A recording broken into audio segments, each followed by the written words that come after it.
go, baby. How are you? Joao Fonseca. Yes, sir. Welcome to the My Tribe podcast. Thank you very much for inviting me, and it's a pleasure to be here. It's such an honor. It's such an Let's honor. go. Ladies and gentlemen, this is the man that helps me to learn how to kick ass. Actually, prevent people from my loved ones and me and my loved ones to get my ass kicked. This is the, how do we put it? This is the head instructor of Gracie Barra, Fort Lauderdale. That's why you find us here in the studio. And it's such an honor and pleasure to have you today. My pleasure, my friend. Yeah, so where are you from? I'm from originally Barra da Tijuca, Rio de Janeiro, Brazil. Barra da Tijuca is the neighborhood, and then as you guys can see, the name of the team is Gracie Barra because Barra is the neighborhood. So I'm from a part of Rio de Janeiro that Gracie Barra was very, very, very famous, a very famous school over there. And I grew up hearing about the guys from Gracie Barra. Originally it was Barra Gracie. So, and my uncle used to train over there. So I grew up over there hearing about the guys. They're tough, they're great, and then I was like, one day I wanna go over there and check it out. Yeah, so that was the really beginning of my life and together getting connected with Jiu Jitsu. So that was the Gracie brothers, the Gracie family, right? Gracie family. And that was the original school in Brazil. Yes, the headquarters of Gracie Barra Matriz. Yes. Matriz, okay. Yeah. And did you ever fight any of them? Ever train with any of the Gracie brothers themselves? No, I didn't train directly, but I was on the mat with them, some of them, yes. Okay. So just to be like close to them, you can see that the way that they want to teach, they want to, because they have like a huge purpose. Their purpose is to keep this is what they say, and we feel that we are doing the same here. They say that they are keeping the legacy alive. So this is what they are doing. So keeping the legacy alive, it means like they have to keep the legacy that all the grandfathers and all the guys from the beginning, Carlos Gracie Sir, Helio Gracie, everything that they did, they are trying to keep this alive. You see, the word like goes and changes, but they're trying to keep all the values, all the principles, the martial arts spirit alive. You know. Okay, and that being the Gracie family, why is it important for you to keep that alive? Because that's a great question, because it connects their legacy connects a little bit. There is a connection between the Gracie family legacy and my family, because my grandfather was a black belt, and my uncle is a black belt, and I'm a black belt. So we have a family thing as well. Wow. And also, one of my main purpose and goals for my life goals, is to remake my grandfather's book. He had a book about Jiu-Jitsu. He wrote a book. Yes. Okay. So the book is like falling off. It's really, really from really old. But I have one in my house. So my goal is to go through as much experience I can have, like all the kinds, not just Jiu-Jitsu, but like fighting, like other martial arts. I have experience in wrestling, boxing, Muay Thai too. Is to get as much knowledge as I can, to one day more experience, more mature, everything, to remake his book, to rewrite his book, to write and publish the book. Yes, again, like a new version, you know. Okay, so now he had published it already. He was putting it together with hopes of publishing it, or like putting it out there. Where did he get in his process of? I don't know exactly, because he passed like really, really young, so I didn't have opportunity to meet him. Met him in person, but I have the histories between my father and my uncle. I asked them a lot of questions and everything. This is how I try to understand more about how he was. Yeah. And to have this, but this is a goal that I have that is not like for now. But this is one of the facts. This is one of the things that keeps me like I have to keep it going. I have to keep it going. I have to keep like I have to embrace this, and Mm. because uh, for my understanding, as more knowledge you have, more experience you have, more deeply understanding you're gonna have about the matter, about the subject that you're interested in writing a book or anything like this.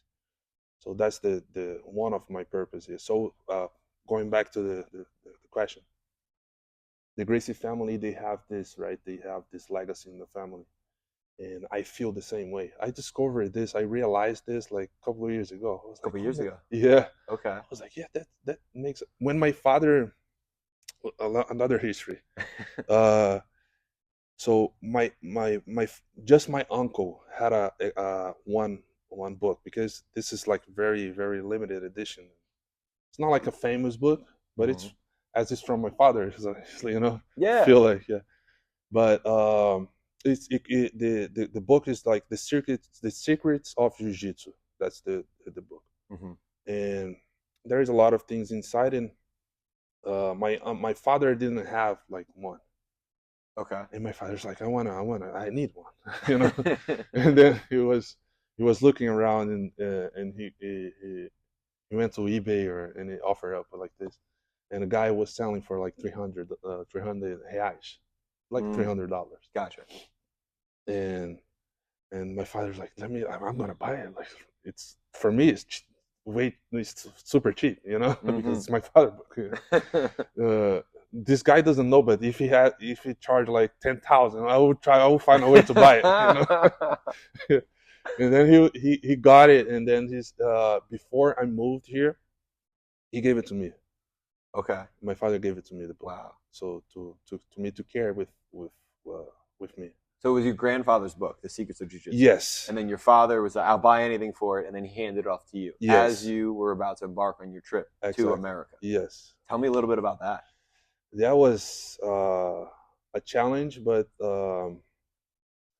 I traveled here like many times to compete, Hmm. uh, and after traveling, after coming here and understanding that this country it provides you a lot of resources to you to be able to achieve your goals and your so especially as an athlete, you have much more resources here than Brazil. Hmm. Uh, but that's the thing in life, you have always two sides of the things. In Brazil, you don't have resources, so you have to become tough Hmm. because you don't have too much resource. You don't have like gyms. Sometimes the schools over there, I say to the students here all the time, most of the gyms in Brazil, we don't have AC. Hmm. If you don't have AC, what are you gonna do? You're gonna stop training? No, you have to adapt Just yourself. sweat and move. Yeah. Yeah.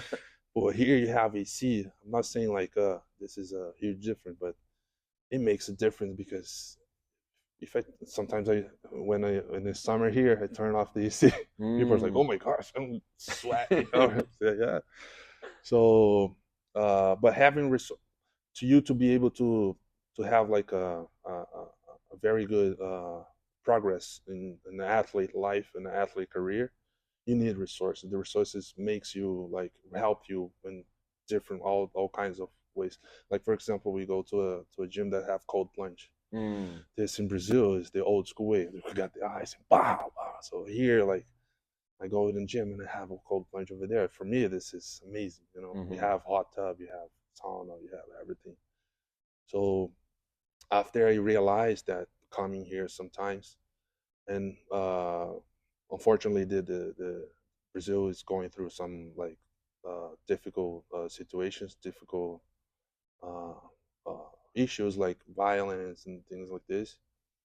And I was like, I think I'm gonna start considering. And then I came here and I won in 2019. I went to Chicago to help my former professor Jefferson Moura. How old were you? I was 27, 27. Okay. 28, yeah, something like this. Hmm. Yeah, that was 6 years ago. So yeah, 26, 27, yeah. Hmm. So I went there to help him out in the school, and so over there I had a like short study. I was studying the school, how it works, how is the culture here. About it's different, very different. It was a Gracie Barra. Gracie Barra, yeah. Okay. He opened one up, and you were there helping him, Yes, teaching, exactly. and Yes, okay. helping him on the front desk, and also working on my English as well. Mm-hmm. Over there, I really learned. Gotcha. Yeah, so yeah, that was the experience that really officially make me to do this, make me to make this decision. Mm-hmm. Over there was like, okay, I'm gonna move here because of a lot of factors, but this is here you have like you can see that you can progress in your athlete life, and all the tournaments are here, big tournament, worlds, Pan Ams, Mm-hmm. and that's my goals for in the athlete perspective. So you were not only just like immigrating for resources or opportunity. Hmm. It was also with hopes of progressing on like an athletic stance from Absolutely. a professional standpoint. Yes. Okay. Yeah. Okay. Yeah.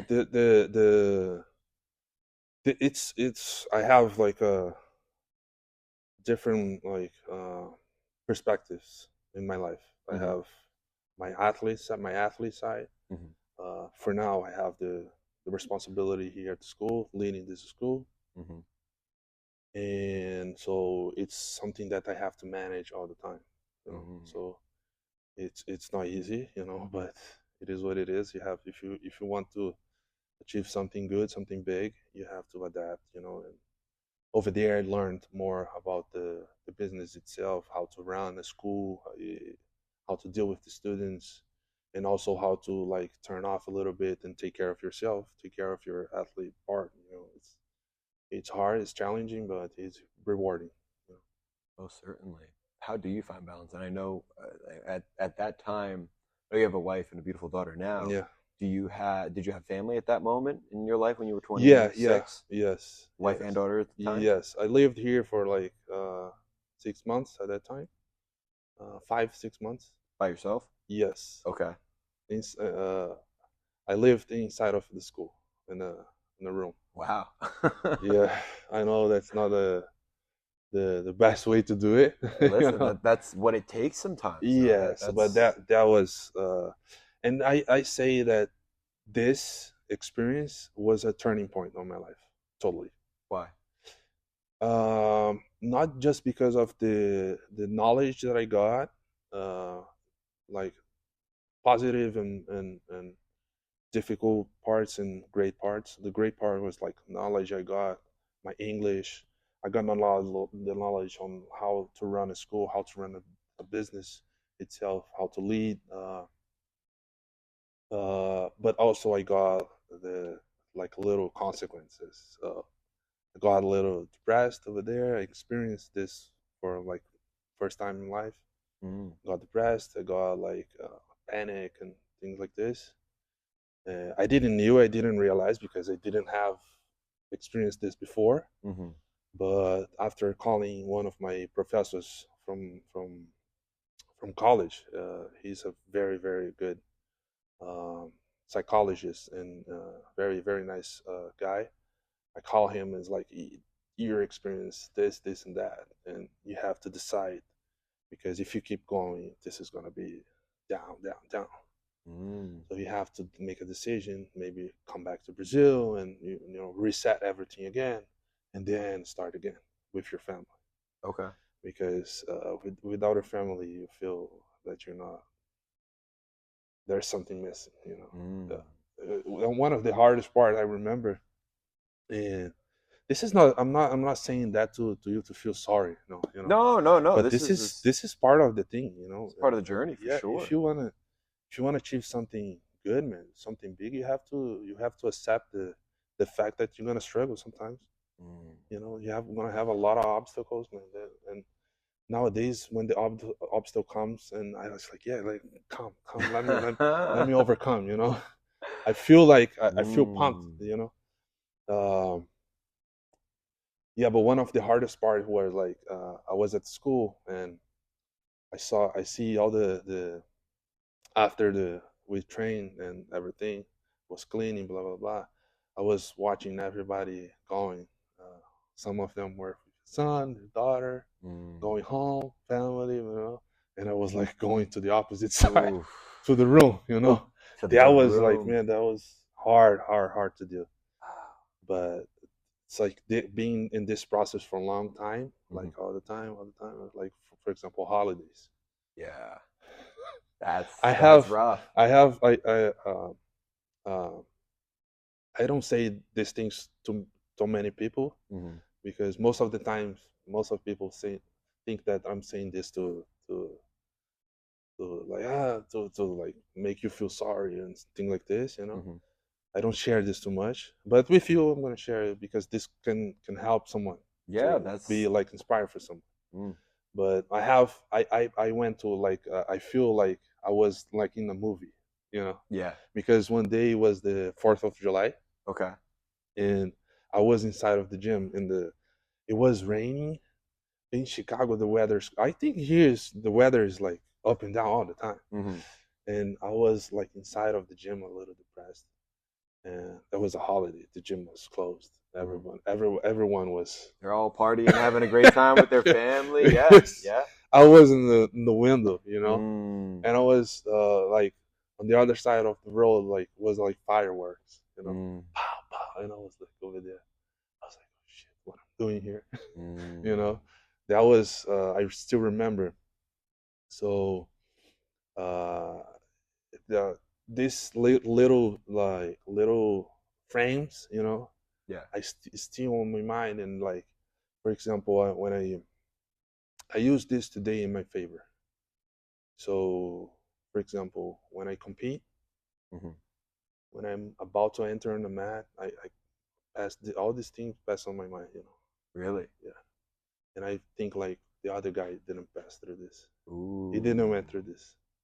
You run those moments in Yeah, your yeah, life, yeah. some of the When I'm toughest when moments. I'm like putting music, I'm concentrated. I'm like focused, and it's like now it's time to to use everything that I went through, not just the training itself, but all these parts too, Mm. and I'm gonna get it done. Wow. That's when you uh have these reasons, these things, it makes you like with your mind it becomes different. It's Mm. like there's a lot of days that I wake up like tired, mentally tired, physically tired. Mhm. I feel like I'm not giving too much attention to my daughter, blah blah blah blah blah blah. But in 30 minutes I have to train, my friend. Mm. Yeah. Yeah. So and then I just like take a deep breath. It's like I have to go, and then I go. So it's a routine that you have to do it, and you have to fully feel if you wanna achieve something big again. Wow. So you're taking your most less turbulent times, Yeah. running that reel right before you go into a tournament Oh yeah. or Not just a tournament, but like some days you have like I have 30 kids on here on the mat. It's like this is not a challenge for me. This is easy. Everybody, all the parents, like, oh my gosh, how are we gonna do it? How are we gonna run this? The mat's full. It's like, let's go, kids. Easy this for me. And my wife, I don't know how do you do it. How do you do it now? It's a lot, man. They are like all over the place. So when the Like, 30 kids show up, that's when you run the reel too? well, no, I've like this is easy work for me. Most of the Ah. because sometimes, man, you have like some challenge that you block your mind from doing it. Like Mhm. a lot of guys, they have like amazing jujitsu. Mhm.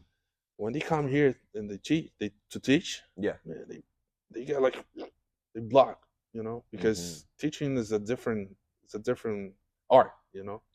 It certainly Yeah. is. So when you can have amazing knowledge, and sometimes not being able to transfer this to teach this. Mhm. And it requires you to and this is one of the another thing that I do a lot. It requires you to be humble enough to reach out to your the persons that you inspire yourself.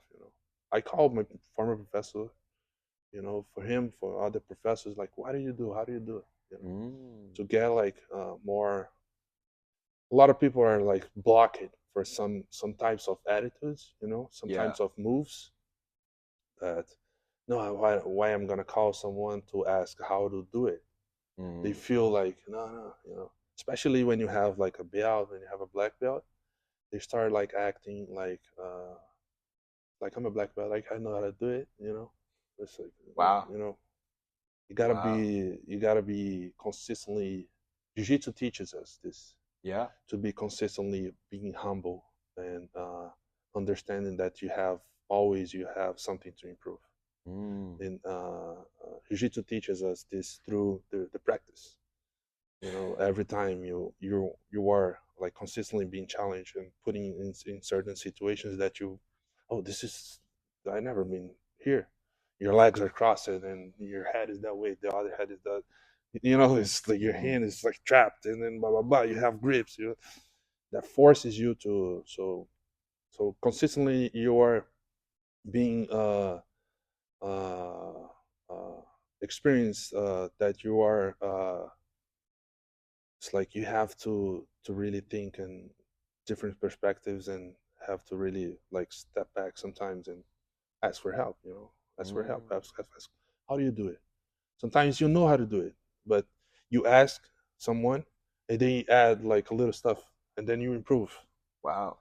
So it's like a like people, when you do jiu-jitsu, this is every time this is being showed to you all the time.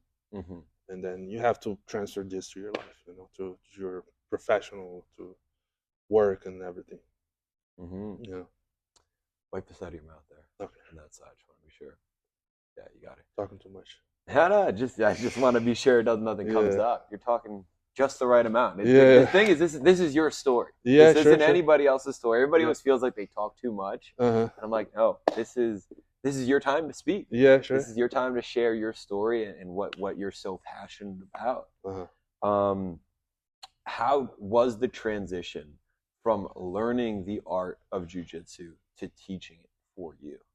Yeah, that was the hardest part for me, because again, I'm an athlete for like almost 10 years.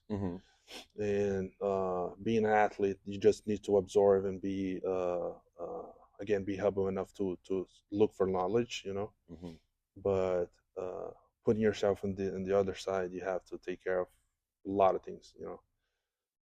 If I have to look to my uniform, I have to look the way I act. I want, because everything you do here as a leader, teaching, the student is going to reproduce. So you have to really have a deep look into yourself, and try to translate this to them. Try to show them how to behave. Because I don't see teaching just on the technique itself. I see the teaching for behave, values, principles. Yeah. A lot of things that, and I think this is the most valuable part of jiu-jitsu. The techniques are awesome, absolutely. This is what we do every day here. But at the end of the day, the values and the principles, the behaves, the discipline, the resilience, this is the most valuable. How much you're gonna pay for someone to make you more resilient? That's a pretty priceless value to achieve. Yes. If you stick with this, and you're gonna see that how much you pay becomes way cheaper. It's cheap. I have this feeling now. Really? Because yes, I'm much more resilient. I'm a totally different person than I was 10 years ago. My wife can like really say about this, because we know each other since 13, 14 years old. Okay. And she remembered me from college. I'm not a Andrew. So, boy, this martial art totally modified me as a person, as a human, as a man, everything. So everything that I pay as a membership, tuition, was cheap. Because which other place are you gonna pay for to make you more resilient, to make you like a discipline, like a person? You know, this is the value. It's on this. Yeah. Much more on this than the technique itself. You know, Mm-hmm. the technical part we learned with time. You know, practicing, Yeah. repeating, we learned. You know, but what about the other person? The other. We have a lot of athletes that are great on that, you know, and that's the athletes that I admire. Mm-hmm. Is the guys who say about something about this, about values, about principles. Because I in my vision, that's outside the world is missing this Missing values, mm-hmm. principles.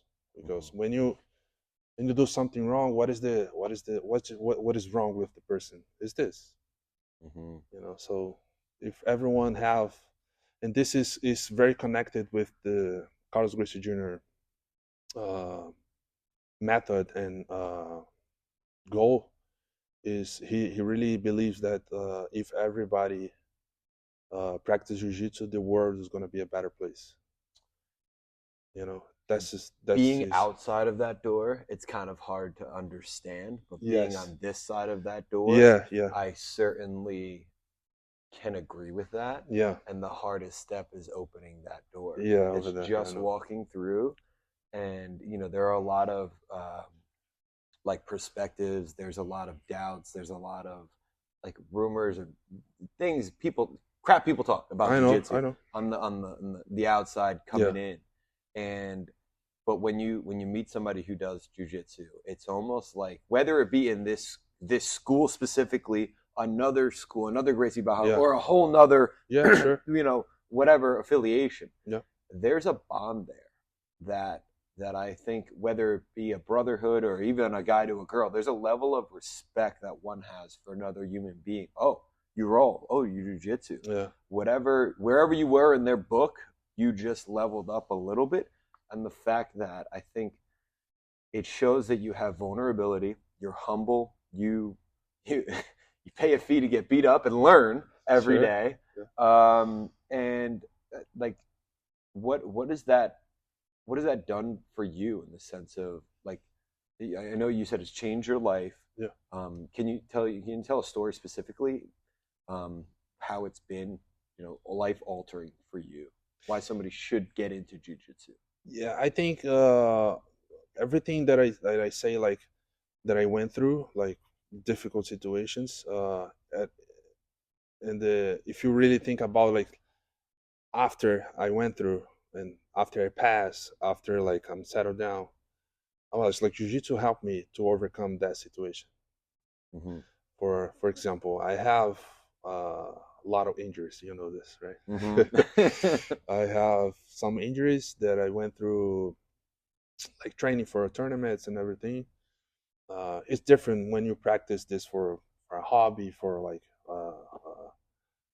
but in a professional way, when you're getting ready for a tournament, it's not like it's the risk is way higher. Mm-hmm.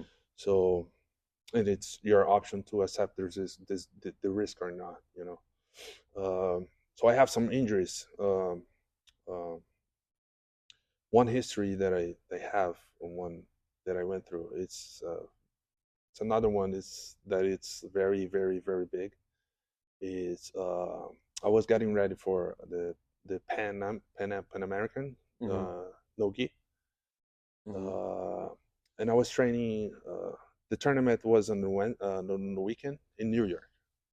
Okay, New Year's Eve kind of thing. New York, Oh, New York. Okay, okay, yeah. okay. I got you. And I was in Brazil, Mm-hmm. so I was training in Brazil, and I was like doing some wrestling drills, and I tore my ACL. This was on Mm-hmm. Wednesday afternoon. You were in your training for the I tournament was in in New York. Brazil. Oh, yeah. Oh, sorry, you were in Brazil. Okay, I wait. was in Brazil Wednesday afternoon, wrestling drills, very light, nothing crazy, Mm-hmm. and I tore the ACL. Okay, so my wrestling coach, he put me like on his back, hospital. And No ambulance? No, no, He no, no. put you on his No, back no. and If I wait carried you to in the Brazil, ambulance? if I wait for the ambulance, it's gonna take a while. Okay. So that's we go back to the resources over there. Yeah. So you have to adapt yourself. So man, we went to the hospital, and the doctor. We got lucky because we met the doctor that he did my surgery. So he's specialized on fighters. Okay. So he's very very used to deal with this kind of situation. Mm-hmm. So he asked me, "You want to fight or not?" I say, "Yes, but I don't know how. I can even put my foot on the ground. I can even touch because that was like one of the biggest pain I Because some had. ACLs you can like walk, but not a lot of No, pain. This was a lot of pain for you. I couldn't even touch my foot on the ground. It was Ooh. like very painful. Okay.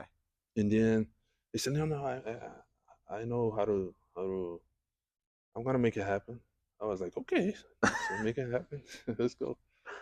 So just this decision for me was already a demonstration of resilience, of like mental goal. Yeah. My goal was way bigger than any type of injury that I was feeling, any pain that I was going through. Wow. I was like, yeah, he asked me, you want to do it? I say, yes, I want to do it.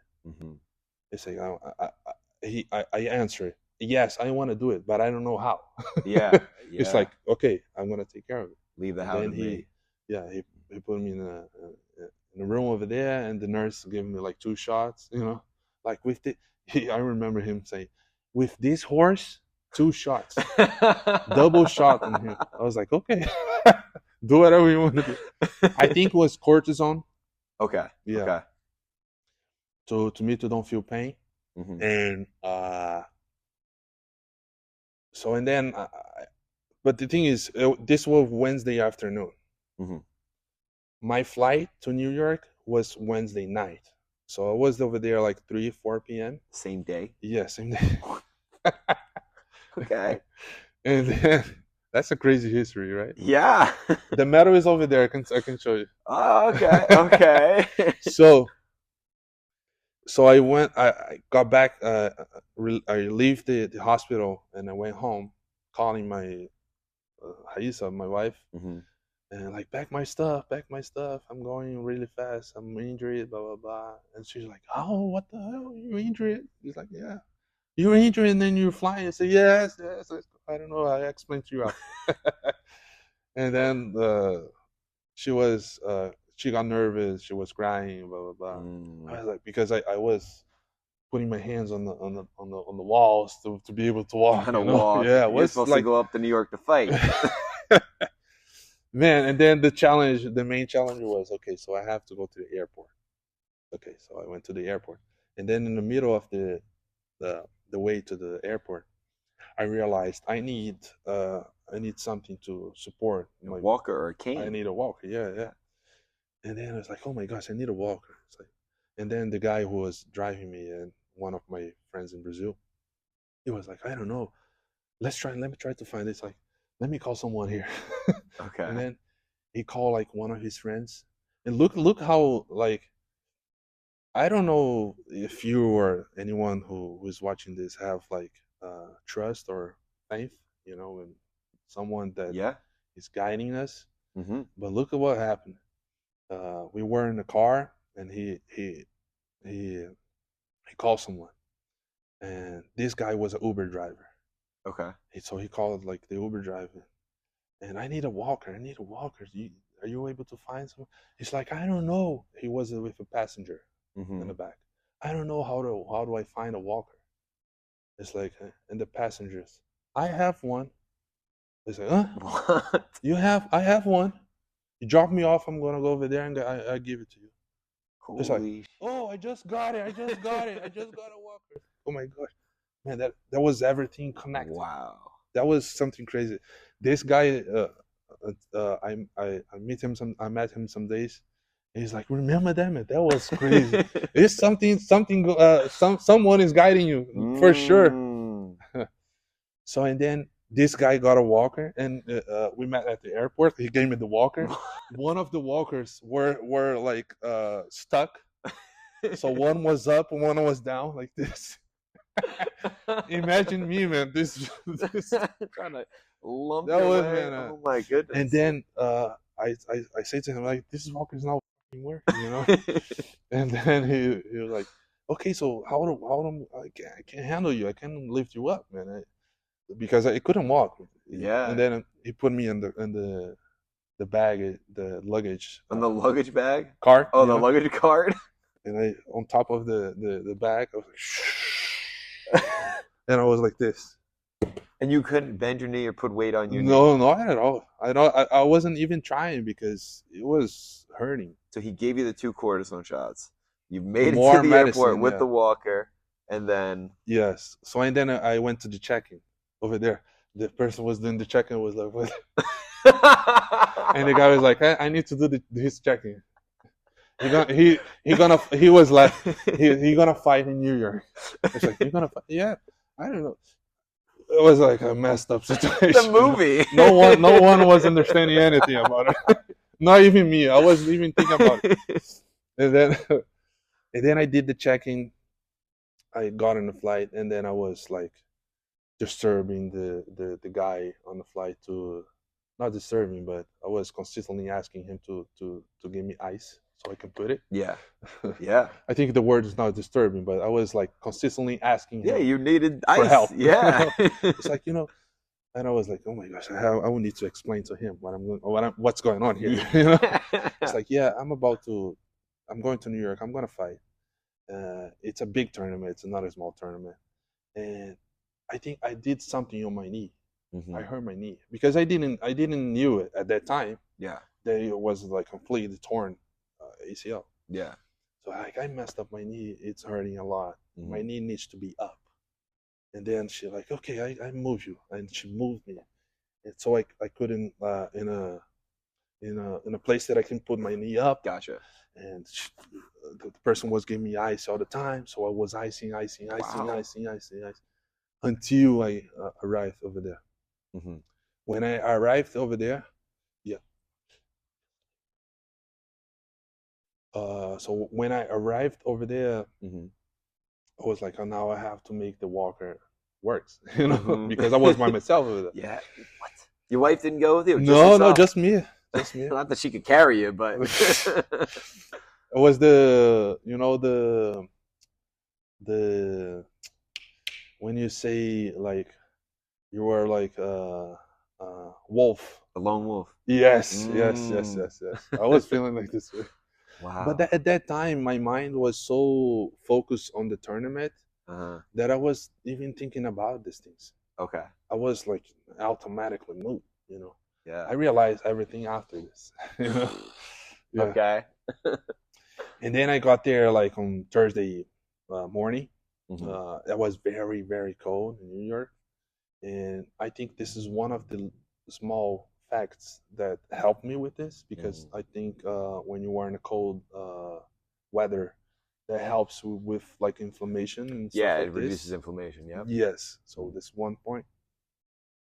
But I got an Uber and I went to a friend's house in New York, and to step out of the Uber was like almost like 10 minutes, like I was like, oh shit, wow, like, can you help me with the walker? The guy was with the walker to make it, So and then I went there, like I stayed like Thursday and Friday, putting ice like almost the whole day. Mm-hmm. This was totally burned because I was putting ice, and taking the medicine that he gave it to me. And on Friday they released the schedule. Mm-hmm. So the tournament was on Saturday and Sunday. Okay. And then again, another thing, my fights were for Sunday. They weren't until Sunday.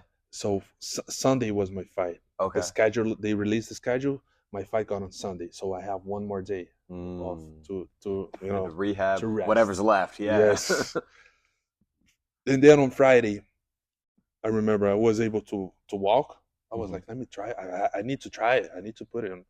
So and I was walking. Okay, so that's okay. Yeah. But the medicine was working. The ice was working. Mhm. And Friday again. So I was trying to walk. Saturday, I went downstairs, and I remember it was snow everywhere. And I was like, let me try to do some drills here to see it.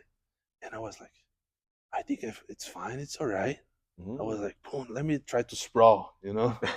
I was like, boom, very slow, very super slow. I was like, it's okay, it's fine, you know? And then, man, on Sunday, I don't know how, Mhm. and I don't know Hey. what do you trust, you know? Yeah, I definitely But believe in on Sunday, it was like almost 100%. what? Wow. I was jumping. I was like, I'm gonna, I'm gonna beat somebody up today.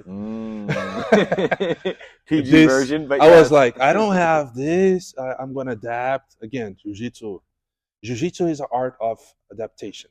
Mhm. You have to adapt. You have small guys. You have heavy guys. All the scenarios you have to adapt in certain ways. You're gonna in jiu-jitsu on the daily basis. You are consistently put it and facing different scenarios. Heavy guys, strong guys, small guys. Mhm. You have to adapt.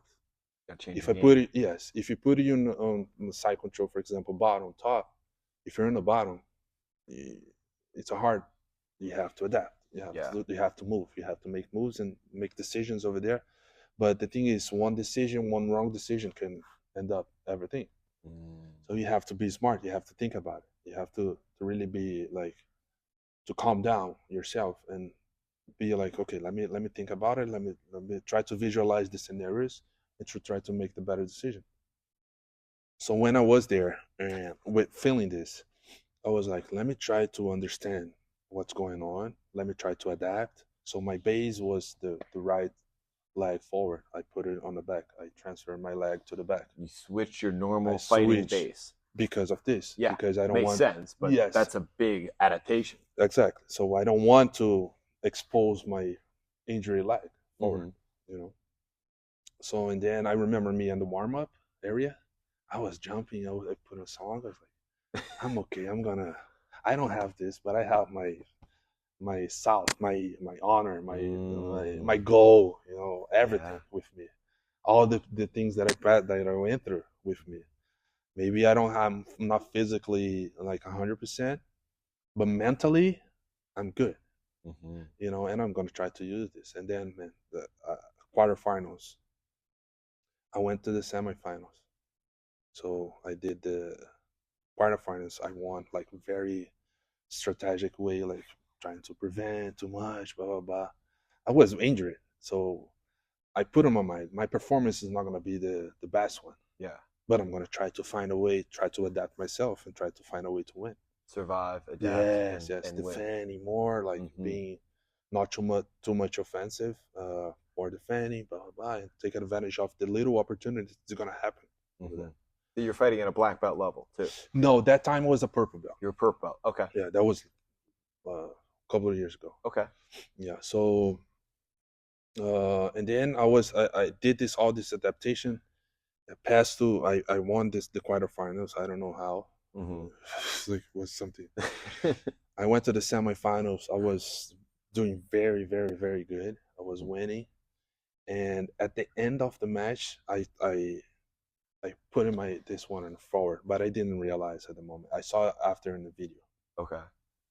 and the guy I was winning like very good, like 10 points in front of the guy. Was very secured the victory, so I relaxed a little bit, Mm-hmm. and then I saw in the video I switched my base. I put this one forward, and then he got my foot, and he swing my leg like this. Swing across. So Yeah. he torn again my knee. So everything that I was like recover it, Yeah. Yeah. went through down everything again. So I was like terrifying pain again. Blah Wow. blah blah blah blah. And then I have a couple of videos to show this. Mm-hmm. I was like backing up. I was backing up. This is during the fight. Yes, the referee was like, "You good? You good? You good?" It's like, "Yeah, I'm good. I'm good." And I was like stepping back. The guy was like trying to take me down. I was sprawling outside, and it was like, And then I stand up. I was like, like this, boom, boom, boom. Mm-hmm. And then the end up the match, I was like, I won. I was like, oh shit, I went to the finals. Okay. You still have to fight the finals. No, that's the point. When this happens on the semifinal, I sit up in the chair Mm-hmm. and I stay over there for a little bit because that was very painful and I was feeling a lot, blah blah blah. I stay over there like to rest as well, to breathe. Yeah, of course. 1 minute, like 2 minutes over there, man. When I try to stand up, man, Couldn't stand I up. couldn't. It goes back to the first scenario. Like I couldn't even touch my foot on the ground. Gotcha. That was like my leg was shaking. Mm-hmm. So the knee was totally messed up. Mm. If I did like a simple injury on the beginning, Yeah, it's a complicated injury because I messed whatever up it was much easy. more. Now you went, yeah. I finished the work. Add to the resilience. Finish the work. Finish. And then I went to the finals, and then I spoke with the guy over there. It's like I can barely walk. And then I didn't fight the finals. Yeah, there's no sense. Yeah. So and then I got the silver medal. So the silver medal is over there. But the thing is, some of the on that situation, I could even talk to the guy and like ask him to close up. Sometimes some athletes they do a close. They close the finals. Like if I went to a tournament and you were on the other side, I'm not gonna fight with you. You're my friend. We train together. Yeah. We close up. We close the division. Okay. You stay with the medal. I stay with the podium. Okay. This happens sometimes. So what do we both get gold or we both get Yeah, silver? it considered like you won. We both won. Oh, okay. Yeah, because we share the title. Gotcha. Like this. It's So- something like this. So it's like a gentleman's agreement of like, listen, we're not going to fight, but Yeah. there's Or no you can sense. go over there and try to fight. It's our option. But Yeah. sometimes this happens. Mhm. And one guy was told me like, you talk to him and you can fight. You have an injury, you're unable to fight. Talk to him. Maybe he shared the podium with, he shared the title with you. Mhm. I was like, no, I'm not gonna do it. Mm. Next year, I'm gonna come here again, and I'm gonna run this again, and I'm gonna win. So my mind was so focused that I saw that day I saw one of my friends sharing the podium. Yeah. Because of exactly like an injury. Same thing. So he won, and I didn't. Mm-hmm. But my decision was different than his decision. Mm-hmm. His decision was like, I'm gonna share, and I'm gonna win this tournament. Yeah. But you didn't make the finals because of the injury. Mm-hmm. But my mind was so like focused that I was like, I refuse to accept this type of situation. Mm-hmm. I was like, no, I don't want this. He won. He doesn't have anything with this. This is my injury. He got lucky. Why did you refuse? Why is it important? Because for me, I have to earn this. I have to fight and earn the title. Mm-hmm. For me at that time, it didn't make sense for me to share the podium with someone who doesn't have anything related to this, to my injury, So that was my decision. Wow. After a little bit, I was there. I said, well, I couldn't, close with him. So now I have the title. But right now I feel like, yeah, that was my decision to like refuse and go next year and try to do this again. And this is I still have this goal for this is one of my goals, to go back over there, the same place, and try to win the Pan Am's no gi. So after this, I wasn't able to go back over there, but I still have this in my mind. I still have time. So yeah, that was you see, there's a long history, but there is a lot. Was very very that again. That was a very very difficult and tough situation to went through, but my mentality was ready to face this type of challenge.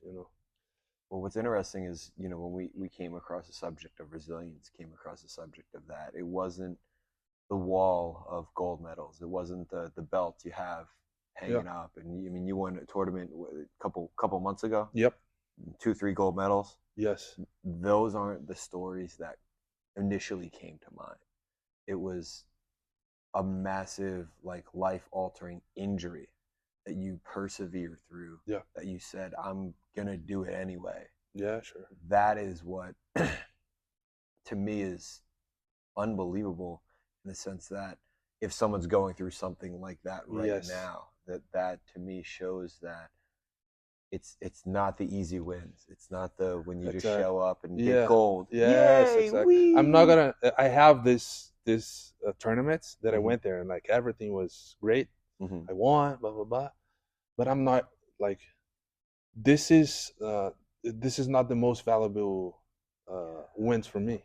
You don't appreciate them as much. Yeah, yeah. And we have these examples here. 2-3 months ago, we are teaching one guy here that he's blind. He's blind. Yeah. Okay. And he's coming here and he's doing Jiu Jitsu. Mm-hmm. So he every time that he comes here, I appreciate so much. And I appreciate not just for the opportunity to have him and teaching him, but the lesson that he gave everyone here, every time that he comes, man, that's huge. He comes here with the dog, everything. We give him support, and at the same time, I was like, I spoke with him. I was like, look, we're gonna give you all the support you need, but I want you, at the same time, grab your training partner and try to figure it out, because they're looking for this sometimes. They're not looking for someone to be with him all the time. Not looking for the pity. Huh? Not looking for the pity. Yes. Looking for to be looked as an equal almost. Sure. So that's awesome. That's makes me, man. I have that feeling. Goosebumps. Yes. And when I'm teaching him, I see him happy. Him being able to practice, and then I teach over there. I stay with him. I look for him all the time, but he doesn't needs that. Yeah. But I'm all the time like trying to support him. But in the meantime, I was like, look, let's figure it out now. Put your hands on him, get your grips, and let's go. Yes, let's try it. What do you think the other classmates are learning from him? Well, all this, man. They have all he have a good reason to don't do it, right? He have a good reason to don't go outside, because for him, man, getting an Uber, it's a challenge. I stay here. I take care of him. I'm a father. I feel like I have to take care of him. I have this automatically attitude. And one example, like he was trying to get an Uber and he was outside over there, but I was here inside looking at him, like trying to see how everything goes. And the Uber tried to refuse because of the dog. Yeah, I was like, not today. I'm not gonna do this today. Looks like a prank, right? You have a big guy over there just waiting. Woo, just waiting. Do it. Not today. It's like, I'm not gonna refuse today. I went there like, come on. Wait, I said, like, yeah, with me. Let me. Yeah, he don't understand that this is a support dog. Blah blah blah. So yeah, and then I spoke with the Uber. Like, 1 minute, the situation was solved. It was inside. I was like very, very, look, this is this situation. You have to do it. You can't do it. This. What are you trying to do? Looks like the guy didn't understand, but he was like, Yeah, he played the game. Yeah, I want to play. I don't understand. I don't understand. Oh, this is a dog. I was like, look, no, it's not a pet. It's a service dog. Blah blah blah blah blah. But like this like little situations, that's like regular situation that for us it's normal, completely normal. For him, it's a challenge. Just to get in an Uber. Because Wow. I spoke with him after, like, did you go through this situation? He said, yeah, sometimes. Yes. I was like, oh my gosh, you see, that's a lesson. And I make sure that I involve other students in the talking with him. Yeah. Like, and I say, like, you see, for him to get a Uber, it's a challenge. To step out of his house is a challenge. To eat, it's a challenge. So his mind is like, I'm gonna do jiu-jitsu. Yeah. You know, and then you have a lot of guys that have everything and they don't have this type of mentality. It's like, I'm gonna do it. I'm gonna take the risk. We I make sure that I try to translate the techniques that we practice here every day into life, right? This week, you were in class. I say to them, like, look, guys, try to go for a takedown. It's like, no, we have the guillotines, we have a counter. The guy can defend. I say to them, accept the risk. If you don't accept the risk, you're not gonna do anything. Everything you try to do, there is a risk involved. And I say, you're right. It's right? Yeah, accept the risk. Go over there, try it, give it a try. This situation, like we were practicing a technique. It's easily, you can easily translate this to your life. If you want to try to start a business, you want to try to go at the gym, exercise, you want to start a new diet, man, you gotta give it a try. Yeah, ask a girl out. Anything worth having in life. Yeah, you have to accept a level of risk. Yeah, give a try, accept the risk, and then try to learn from this. Learn, got the lessons, risk again, risk again, risk again. All the tournaments that we go as an athlete is a risk. Certainly. Right? Everybody's watching. You see why, yeah. Everybody's watching. This last one was the first one that my daughter was watching. My daughter, like, as a girl, like, grow up. She's 9 years old now, but now she's understanding. Yeah, she trains. Right? Yeah, that's another fact that guides me to give me more purpose to do it. It's like everything that I'm doing, my daughter is watching.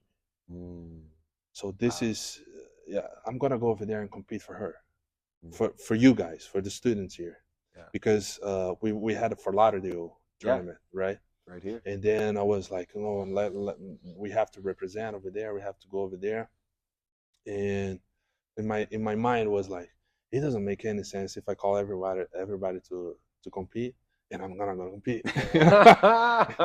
For me, it doesn't make any sense. I don't know if it's for you or for anyone that is watching, this makes sense, but for me, it doesn't make sense.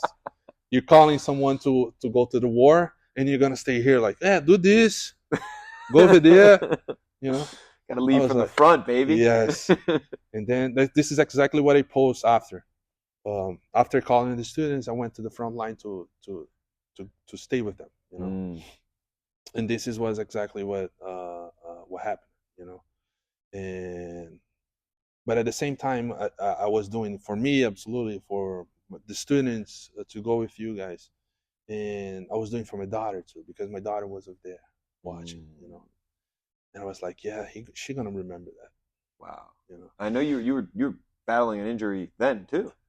Yes. Look at your bicep. 2 months ago. Yeah, I remember. Yeah, I had a strain, a bicep. Like, I don't know if it was a partial tear or. Yeah, I had I don't know if it was because of the overtraining. You know, a lot of possibilities, but yeah, I was dealing with this, and then I was doing a lot of stuff like cold plunge, everything that's to heal and try to make.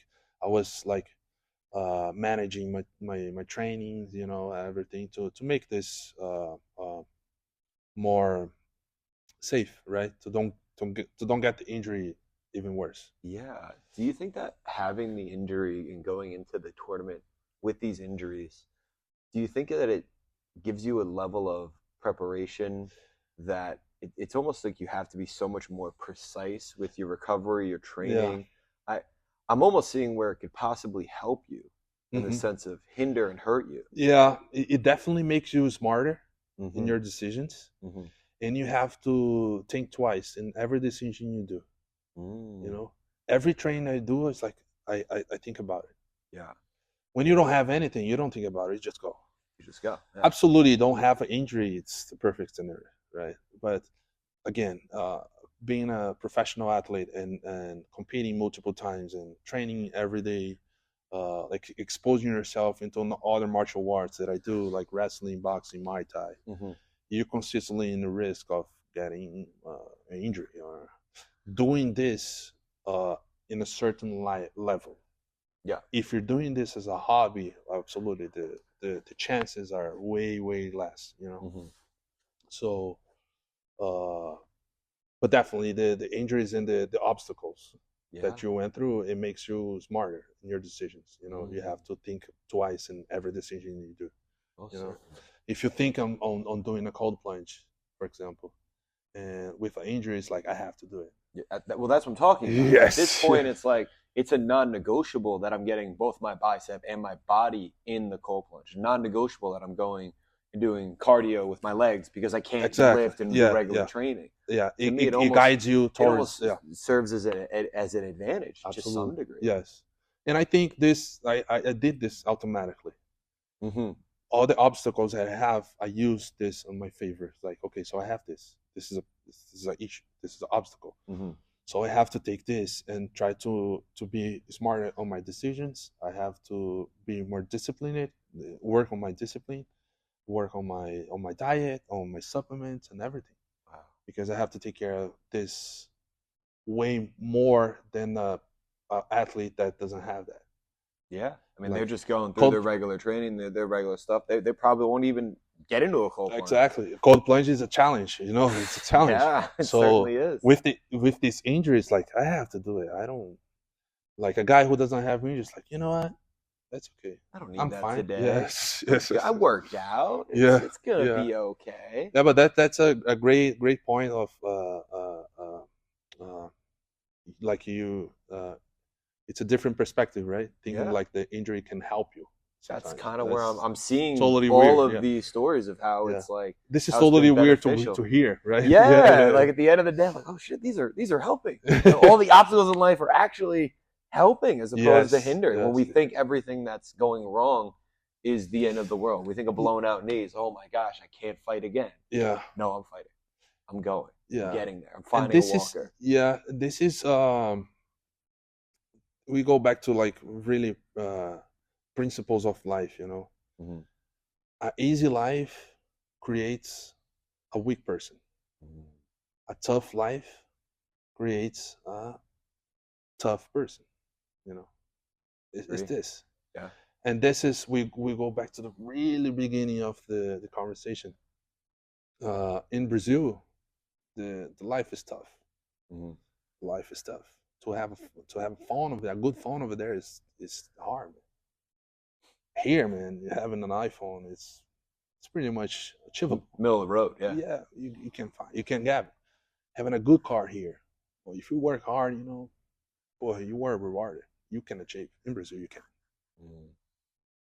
In Brazil, was until my 18s, I was bicycle everywhere, Wow. everywhere. Yeah, Wow. my wife, we started our relationship. She was on the bike On with the me. back of the bike? Yeah, Oh, you on know the front of the bike? yes, yeah. Everybody was like, yeah, How until romantic. yeah, Like, nah, this is yeah, it. This is the way. until 18 years old, I was bicycling everywhere, everywhere, Wow. everywhere. I have this here. This is from the bicycle, you know. Mm. Yeah, Scar from the that. yeah, yeah.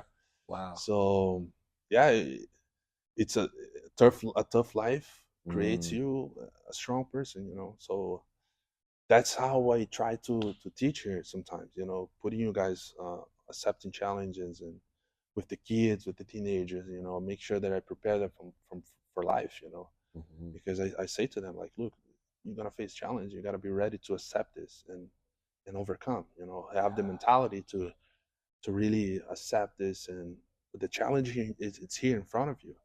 So take it, you know. Don't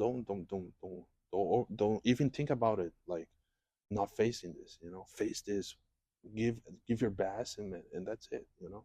Wow. When they go to a tournament, I say to them like, look, I'm not concerned about if you're gonna win or not. I'm concerned that if you're gonna get this and give your best, you know. If you sometimes it's even more rewarded if we see them like, you know, with this mentality, because it's not about the medal, you know. Yeah. It's about like being part of developing a kid, a child, from this to becoming a teenager, you know, teenager with like understanding of life, on like facing challenges, on not stepping back, you know. If you have this, man, for your kid, for your son, for your daughter, they're gonna be different. Wow. You know, and that's the goal. That's a beautiful goal. Yeah. I think we'll leave it there, though. That's a powerful message. Yeah, absolutely. Yeah, yeah. And this is that's another goal and another purpose that guide me is here. With the kids, you know, they have this teaching the kid, teaching the teenager, and watching them like becoming different. It's awesome. Yeah. It's awesome. See them really adopt the values that you're trying my wife to instill. My wife sometimes, you remember him? Do you remember him? Do you remember him when like 6 months before? The little shit. You remember him? I said, yeah. My words, not yours. Yeah. And she's like, yeah, that's amazing. That's amazing. I don't know if the parent is realizing that sometimes. Yeah. Sometimes they realize, they see it. Yeah. And that's why they stick to it, you know. Yeah. And one of the examples I can really give here is like my daughter. She's like so cute. She's very, very she's calm. Such a sweetheart. Yeah. Yeah. She's like, you know, when she started training, like takedowns, for example, she was like, I don't want to hurt her. I was like, oh my gosh, that's beautiful. I got that. I love that. Yeah, I love that. But look, the world outside is not gonna watch. It's not gonna respect you like this. Yeah. It's gonna come hard. So you need to have like a turning click, you know, to really like, if you need it, you have to do it, you know.